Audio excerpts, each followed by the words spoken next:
Welcome to Athens City Council. This evening, we will be meeting in council committees. The meeting will be called to order by the City Council President, who will then pass discussion over to a respective committee. The chair of the committee will introduce the discussion topics and provide an overview of the issues at hand. If needed, members of the administration will offer brief statements to provide further context. We will then welcome input from the community. Any residents who wish to speak will be asked to state their name and address, both verbally and on the sign and sheet located at the podium. Individuals will be given one opportunity to share their thoughts, and the committee chair will have the authority to limit each speaker to 3 minutes.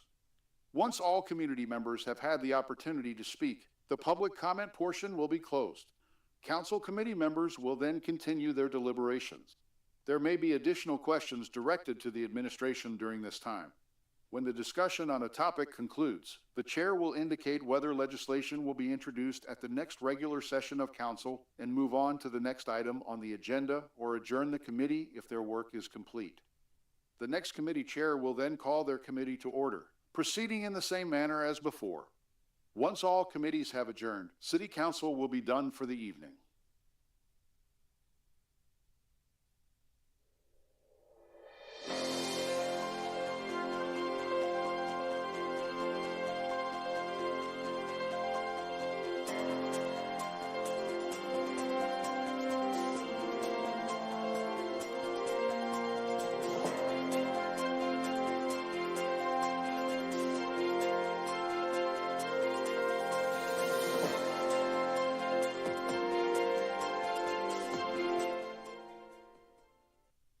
Good evening.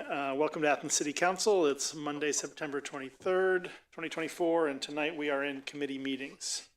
The first committee this evening is Committee of the Whole, and the first agenda item is City Council rules. Connected to this discussion of City Council rules was our new video introduction there regarding how committee meetings are to be established. There is no changes from our City Council rules.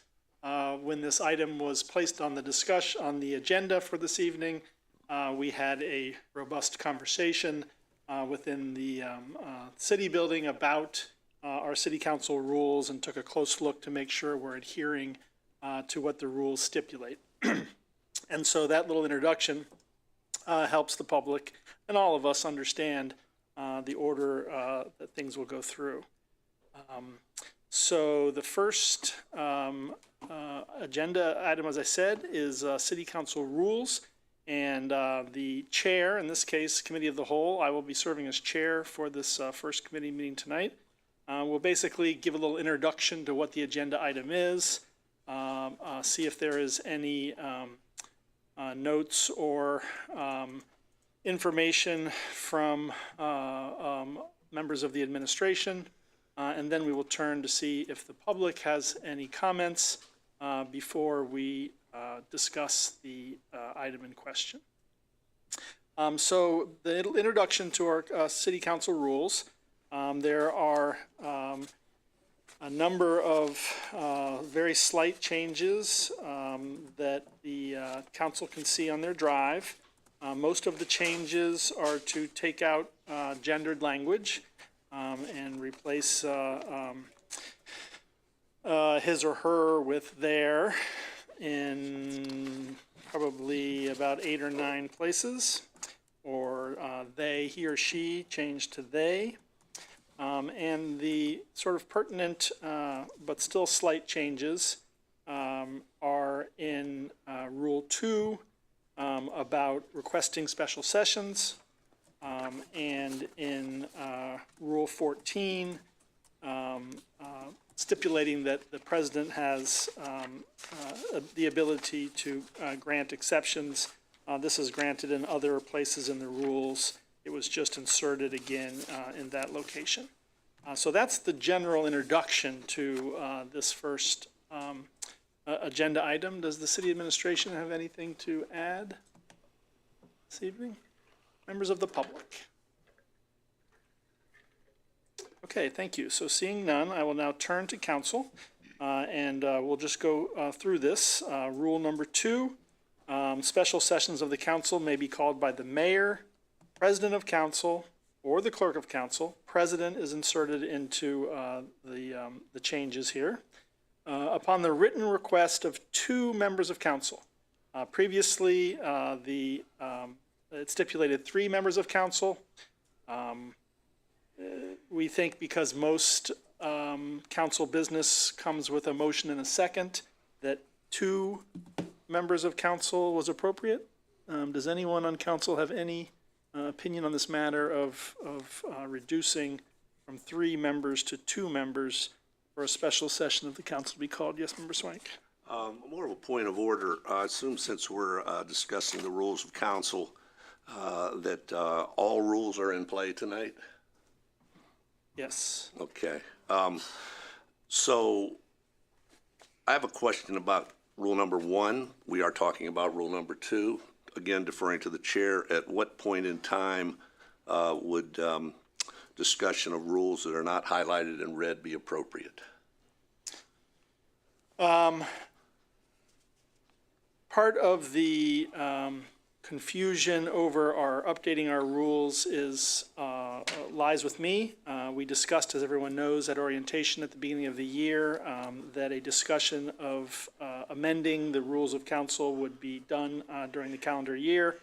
After receiving some input from council members and understanding some of the more extensive recommendations, it became clear to me that convening all of council due to sunshine laws on numerous dates in order to discuss and make changes as a group to our council rules was going to be difficult and perhaps onerous for city council members.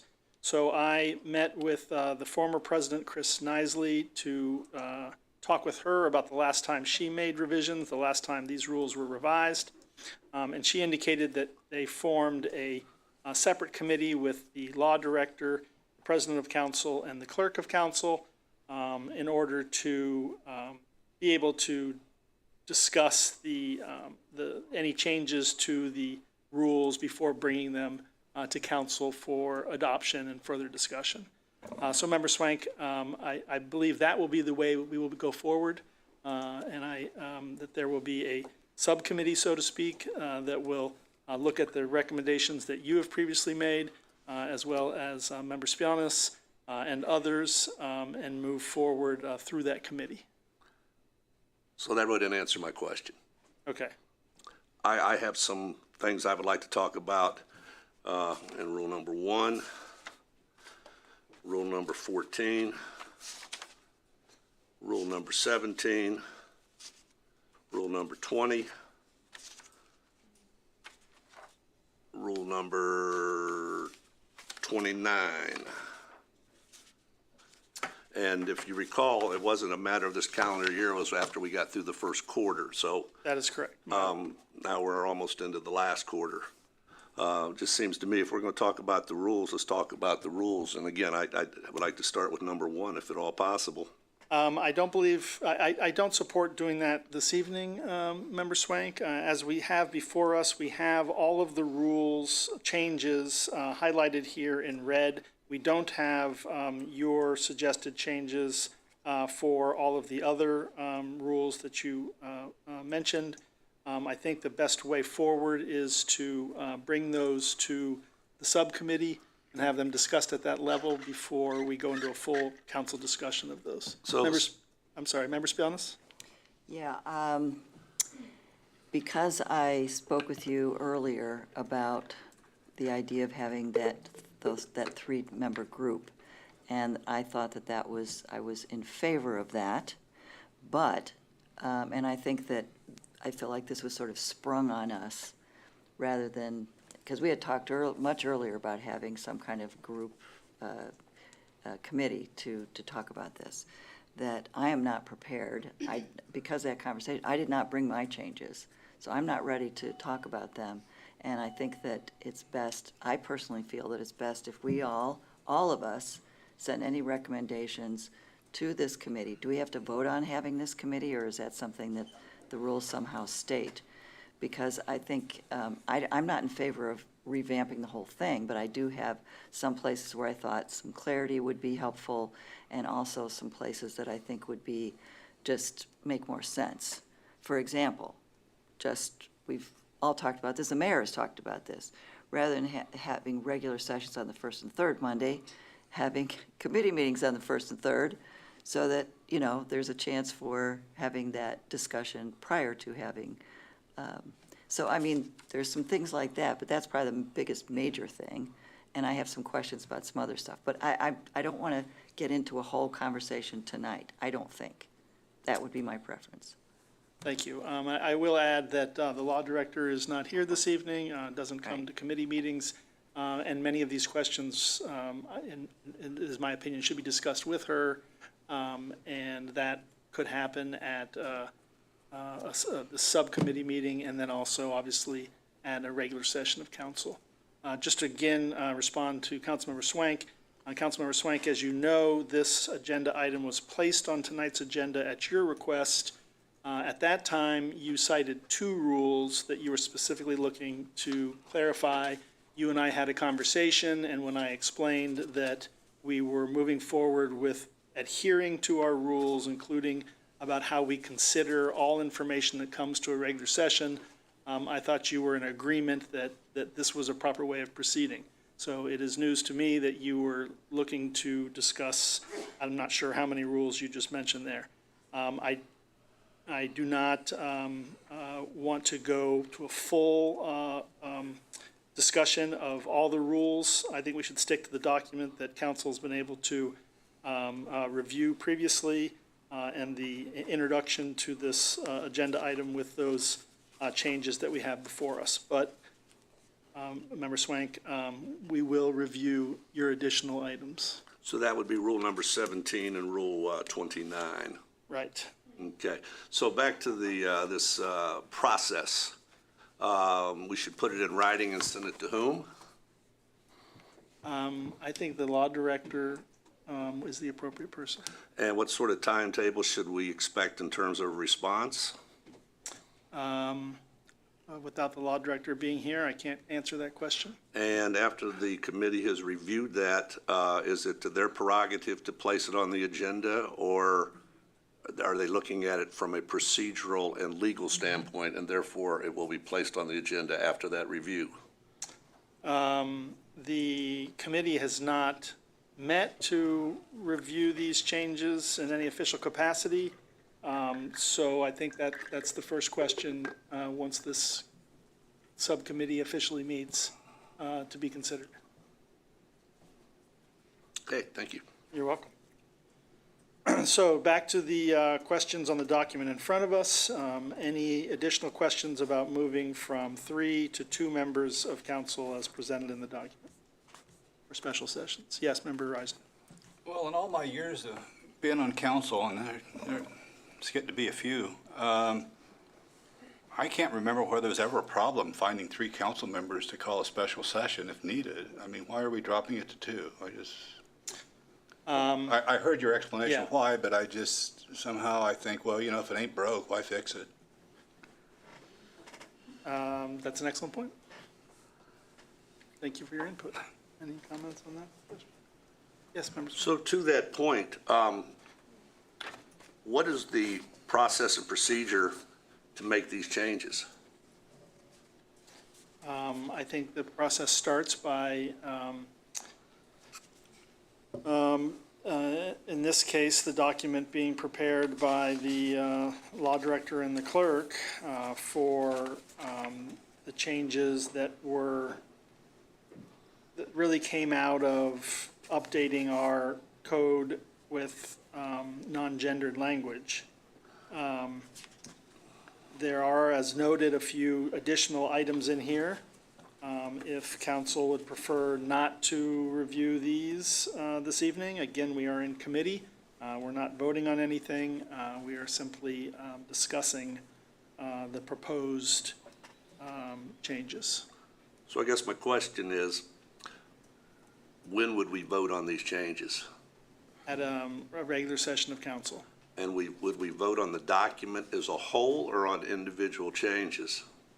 In most cases, we would vote on the document as a whole, but the reason why we're discussing tonight the individual items is to ascertain whether they are acceptable to council. So I would concur with Member Reisner. Obviously, there was a reason for 3 at one point in time, and I haven't heard a reason to reduce it to 2, so I would kind of side with you. And my point being that if everything else in here is good and that isn't good, I would prefer to vote on these other than the gender thing. That's, I think, pretty cut and dried. I would hate to vote no on something because of one item where we could go item by item, because there aren't that many. No, correct. Once you take out the 7 or 8 theirs. Okay. It's a good suggestion. Any other questions or comments on the rules currently in front of council? Okay, thank you. We will now move on to the next item on our agenda. We have with us tonight Jane Forrest. Oh, wait.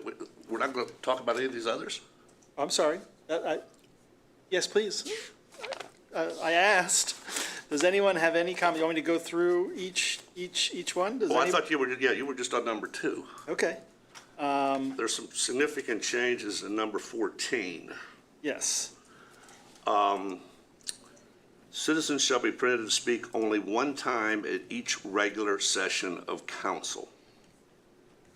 Is that one time for the whole session or one time per topic? Because I've heard both. Right, so that's not a change to our rules. That has been in our rules since they were amended by President Nisley and the previous council. I'm not sure, probably 2016, 2017? So it's been about 8 years that's been in the council rules. Again, what we are trying to discuss tonight are the changes in the document. So if you have an issue with the way that piece is worded regarding citizens and their permission to speak, you may present that as part of your revisions to the committee. It's not currently under discussion this evening, as it's not a proposed change. We're not going line through our rules tonight to discuss how well they are worded. Well, I wasn't proposing a change. I was asking for what does that mean? Because that has some bearing on what is a change. Exceptions may be granted by the president. So can they speak one time or can they speak one time on a variety of issues? Yeah, I will answer this question and then we're going to move on, Member Swank. The line you're asking about says, citizens shall be permitted to speak only one time at each regular session of council. That rule, as read, is pretty specific, I think, and is pretty one time at each regular session. Doesn't say each topic, doesn't say it's one time at each council meeting. If you would like to propose a change to that, please do so to the committee aforementioned. No, I'm just trying to get that clarified. Then it says exceptions may be granted by the president. Can you give an example of what an exception might be? Mr. DeLocke may have information on one agenda item at council, and he may have spoken to that, and I may understand that as a significant member of a number of different organizations in the city of Athens, that when another agenda item comes up and he would wish to speak a second time at a regular session of council, the president could allow that to occur. Okay. Or no. Or could say, Mr. DeLocke, you're done. DeLatch, excuse me. Okay, going forward through, there is a word on page 7, previously, resolutions or ordinances authorizing the expenditure of previously appropriated money. That was a clarification, and again, maybe to Member Swank's point, as we review this document, there are often individual words or items that might be more clear, specifically, and that is why the word previously appropriated money, not money that is currently under consideration for being appropriated, but previously appropriated money. I believe that is the only other change which is not a gendered language change. So I'll ask once again, yes, Member Spionis? I hesitate to bring this up, but it seems as though going forward, if we could have a rule about how to change in the future, that would be appropriate, because we shouldn't be having this conversation. We should say, yeah, well, we're going to do some changes, and here's how we do it, because it's in there. So, had to throw that in, sorry. Thank you. Any other comments on, Yeah, now 17 and 19, the ones that originally led to this conversation in the first place? not this document, but the items that you presented originally? Right. I will allow that, Member Swank. Go ahead. Okay. In number 17E, and this is what started the whole thing, to borrow Member Spelness's comment, in the last month, a couple things were sprung on us.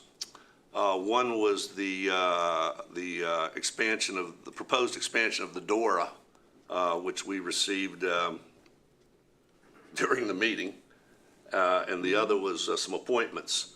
So it says in 17E, the clerk of council shall ensure that copies of any new ordinance or resolution to be voted upon by any meeting of city council should be delivered to each member of city council at least 3 days before such meeting.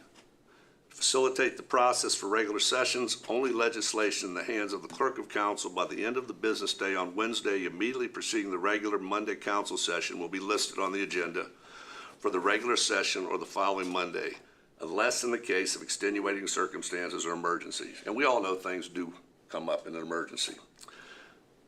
That's fine. But when we get to number 29, committee meetings, that requirement doesn't exist. And that's what I was getting at when we first started this conversation over a month ago.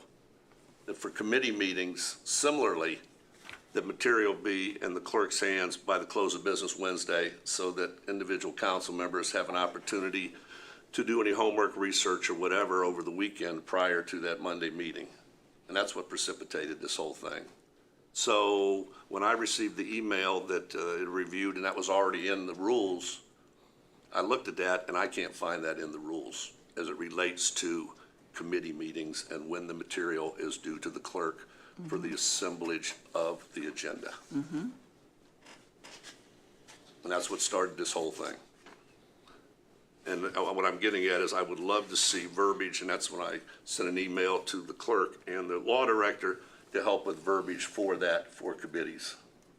And I would like to see similar verbiage that we see in 17E in Rule 29, so that council members have the courtesy of being prepared for these meetings. Thank you, Member Swank. I'll just respond that Rule 17 deals with ordinances and resolutions. So, of course, this is for a meeting where voting on an ordinance or resolution is occurring. And at committee meetings, we are not voting. The information is provided to committee chairs prior to committee meetings. You are correct that there is not language in the portion under Rule 29 regarding committee meetings about when that information is provided to committee chairs. It is up to committee chairs to share that information with other members of their committee. The review that the law director and clerk did of these rules when they received your email, Member Swank, was the realization that in Rule 29A, it states that any subject matter brought before the city council shall first be referred to the proper committee chair or official. And the thinking there was that there are items that often come up on our regular sessions of council that are not ordinances and resolutions, that are appointments to boards, reappointments, or other things like that. By following our council rules, those items, like ordinances and resolutions, will be presented at committee first, so that council has a full week to review that information and to continue the conversation during a regular session of council where voting does occur. But if council believes that something similar to the 17E belongs in 30 or 29, Rule 29 about inserting a time period, that certainly is something to be considered. There any additional questions or comments on Member Swank's points on Rule 29? Yes. I think what you just proposed makes sense, that things come up all the time, and these are just topics that we're discussing. We're not voting. We're just fleshing out information and ideas, and we have 3 meetings and 6 weeks of votes. There's no reason we have to have a requirement. I'm sure Clerk Walker appreciates when things come in as early as possible, but I don't think we should rule out things coming in a little later over a weekend or things like that either, as we're not voting. Member Swank? So you're comfortable on public TV being handled a document and having people say to you, are you seeing this for the very first time? Mm-hmm. Wow. Okay. Any other comments on the council rules?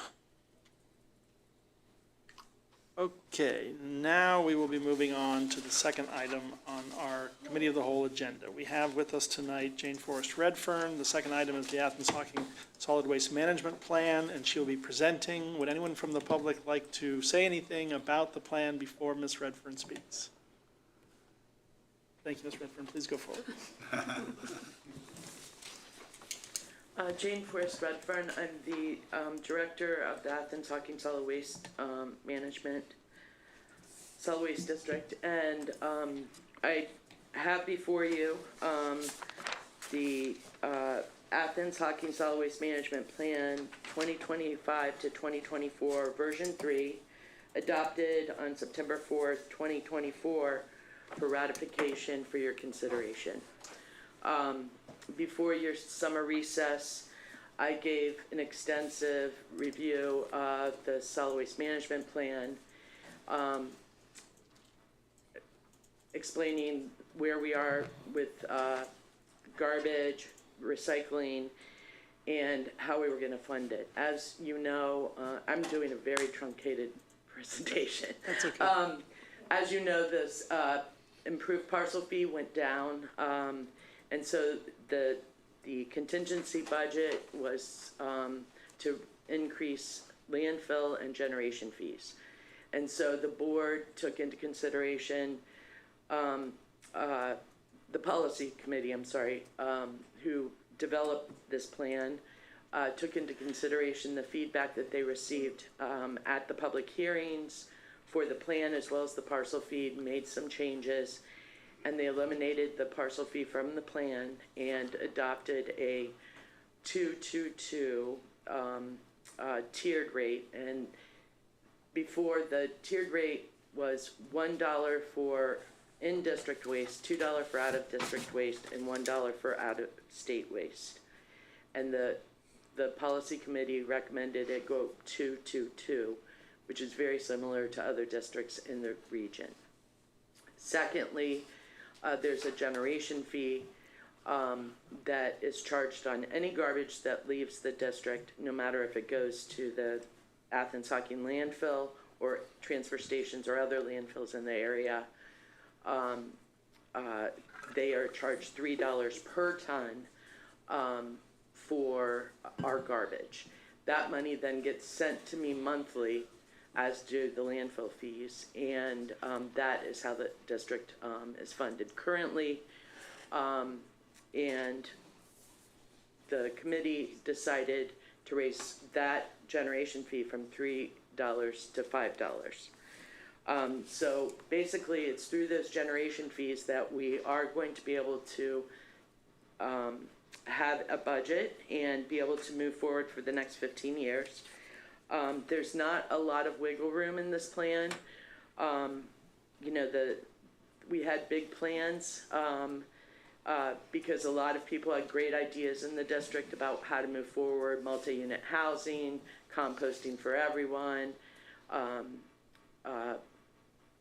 to recycle materials, all of those things. But because we just don't have the funds, 60% of the funds right now go to the drop-off program, which is 22 drop-off sites, which generates more recycling in this district than any other program, any other city, any other program in the district. So it's really critical that we maintain that. And then administration is 22%, and then programming falls behind that.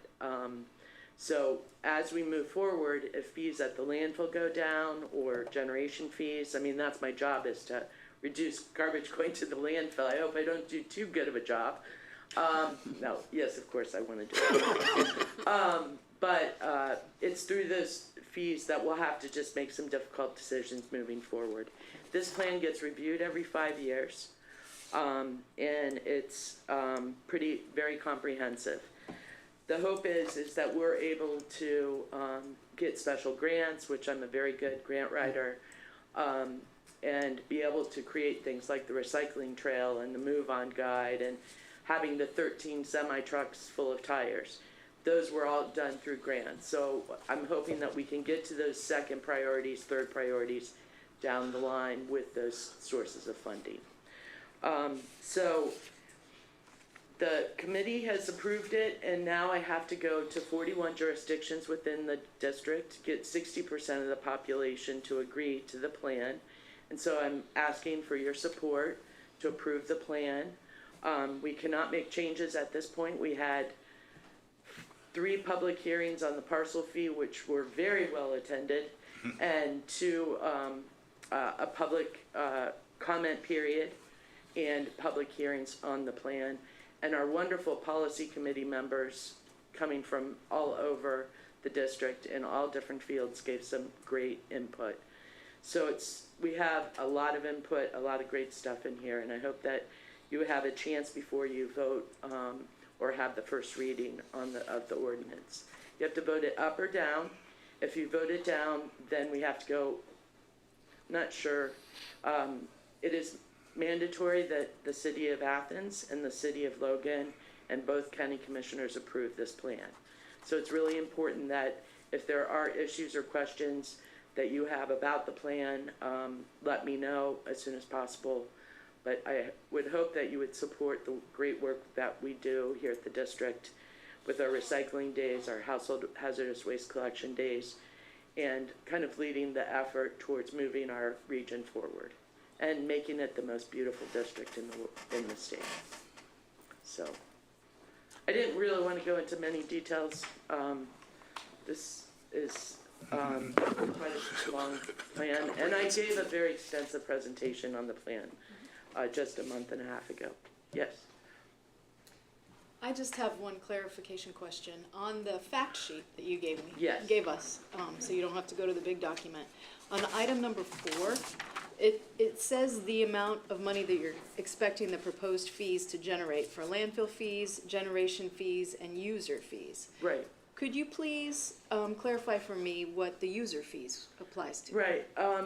Right now, when we collect TVs at recycling days or bulbs, compact fluorescents or the tubes, those cost us a lot of money to recycle.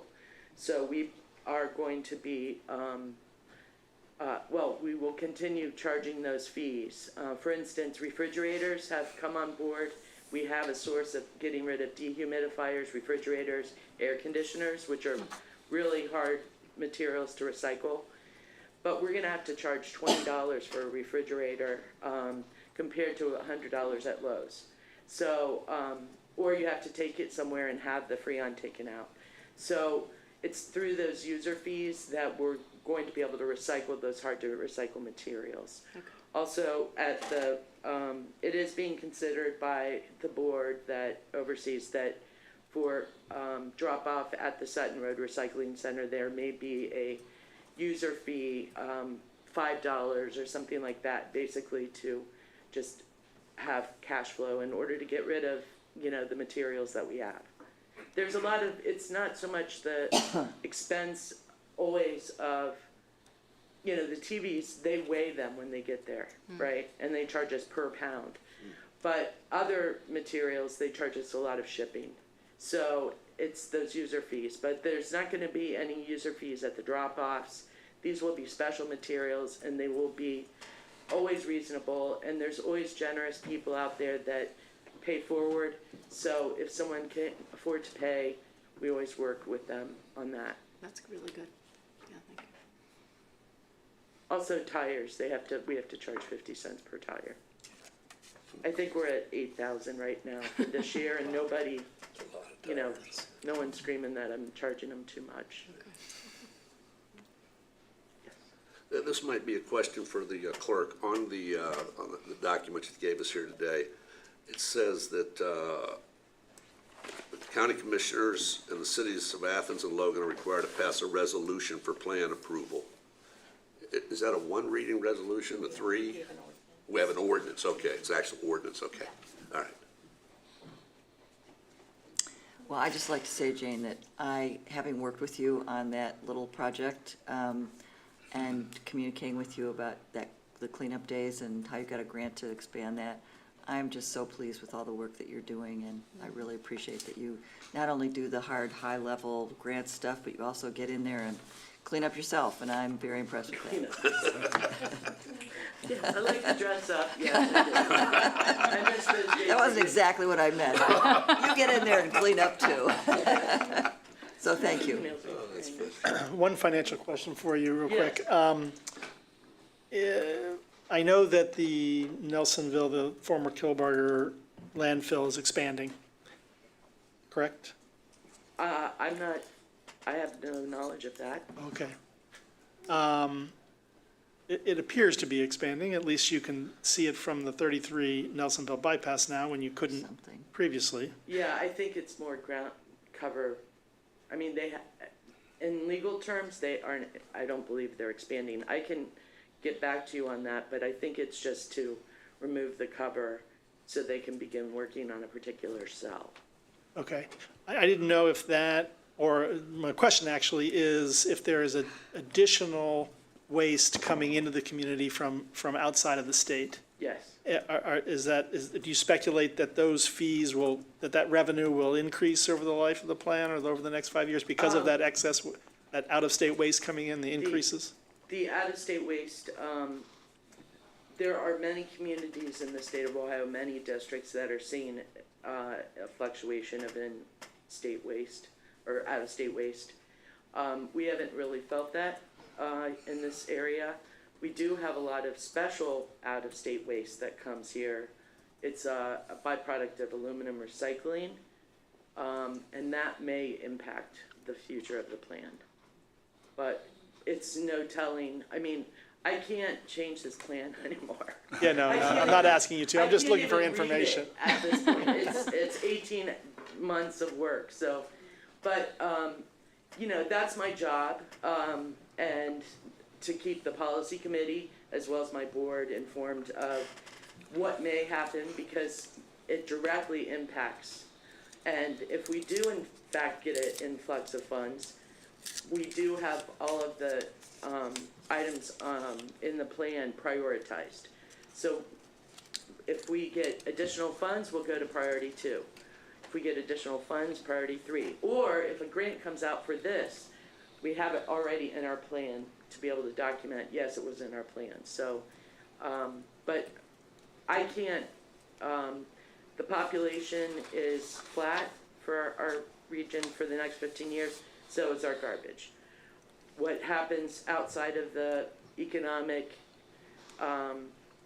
garbage issue, we'll just have to play it by ear.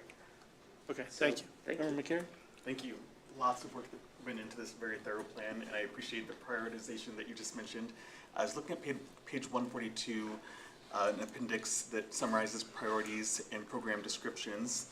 And among those priorities, under the Solid Waste Management District's priorities, section A, there's education, infrastructure, and then collection and development of markets. The collection and development of markets says that it's about expecting and increasing opportunities for the collection of materials and develop and grow markets for recyclable materials, grow a circular economy. I'm recalling a previous concern about apartment complexes in the city not offering recycling. Right. And I'm wondering if that would be an example of expanding the development of markets. No, expanding of markets would be Passion Works right now. They come to my recycling center in Logan about once a year, Okay. right before the parade or right before one of their big gatherings. And they shop for stuff. Like, I give them all my CDs. I see. I give them all of the VCR tapes or cassette tapes. They love that stuff because they can make ribbons and hang things from it. So that's a secondary market. Okay. Trying to figure out like the mattresses issue. You know, any mattresses OU generates every year.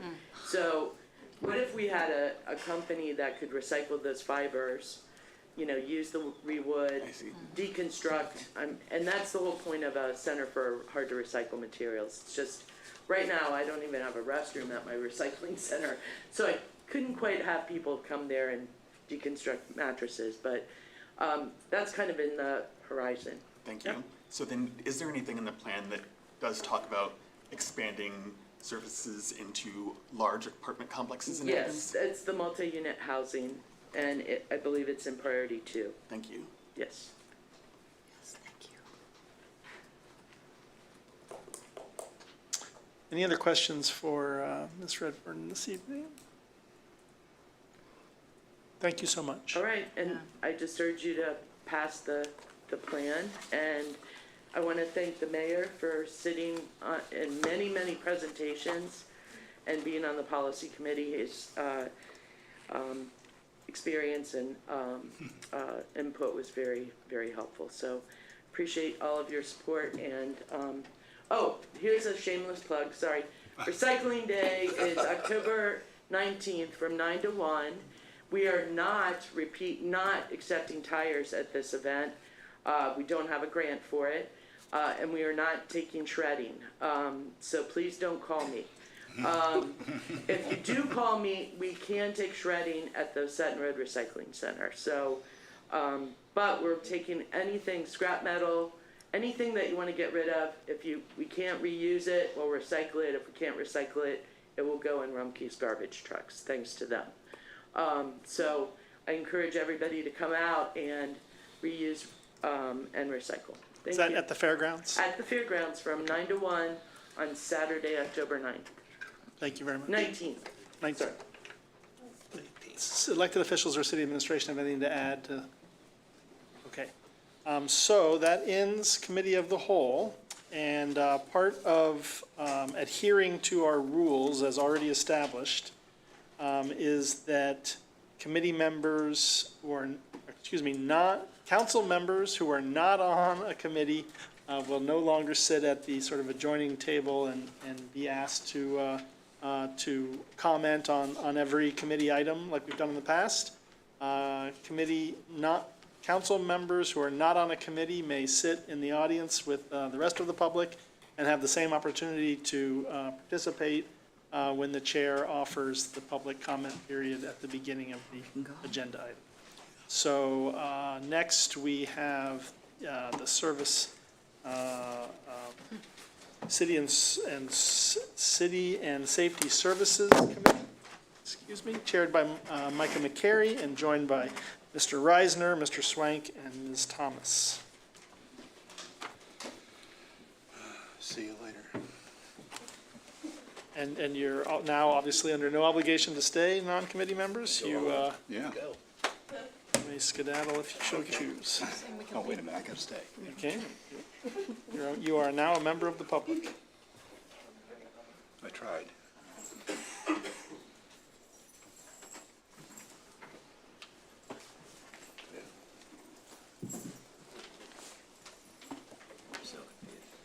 Are you on this committee? No. You can go home if you want. In fact, you don't even have to be here if your committee isn't meeting. All right, thank you, President Crowell. I believe we'll have a very brief City and Safety Services Committee this evening with just 2 topics on our agenda. The first being a 1998 fire foam trailer that the city is interested in donating to the Albany Volunteer Fire Department. And it's my understanding that this fire foam trailer from 1998 is no longer needed. And if I'm not mistaken, that may be due to our purchase of the pumper truck that we've been discussing recently. I believe I'd have to confirm that with City Safety Services Director to confirm. But do we have anyone who wishes to give information on this topic about the donation of a 1998 fire foam trailer to the Albany Volunteer Fire Department? Anything from administration, what's that? We no longer have need for this trailer. This trailer held a cache of foam that we would use in fire environments where it's necessary to use foam. A great example would be the AEP relay station, power generation station, where we were deployed there and brought other apparatus. And the plan is to donate this to Albany, and Albany would keep a cache of foam on hand in what we deem to be a more logical location, because the trailer would be stored at the OU airport. Having been the director of hazmat and crash recovery for the District of the Columbia International Guard, I'm well aware of a lot of the composite materials and the flammable substances associated with aircraft accidents or incidents. So it makes perfect sense to donate this to Albany and have it there at the airport, because it's where we're likely to see the higher use incidents for something of this nature. But it'll be available and brought into the city if there was an incident to where we did have to use this type of foam on that particular scenario. Very helpful. Thank you, Mr. Mayor. Any questions or comments from committee members? No. Sounds like an appropriate donation, so we should expect to see an ordinance on the agenda at our next regular session. The next item on our City and Safety Services Committee agenda for this evening is stormwater regulation, city code correction. And it is my understanding that this is a addition to the process for appealing a violation related to stormwater regulations. And it's just a specification of citizens having 30 days to appeal. The original ordinance did not specify a deadline for submitting an appeal. So the small correction would be adding that information, and we'd expect to see that on an ordinance at our next regular session. Any questions about this topic or comments? Question? Yes. Does this fall under the Ohio Revised Code? Is there something that the state says that you should do? And we're just bringing ourselves in line with that? I do believe that's the case. Okay. It was an omission not to include 30 days, and All right. we're now including the 30 days. So it's just bringing it in alignment with what it should be. Okay. Simple. Any other questions or comments from committee members? Seeing none, that concludes our City and Safety Services Committee meeting for the evening. We are adjourned. Thank you for coming.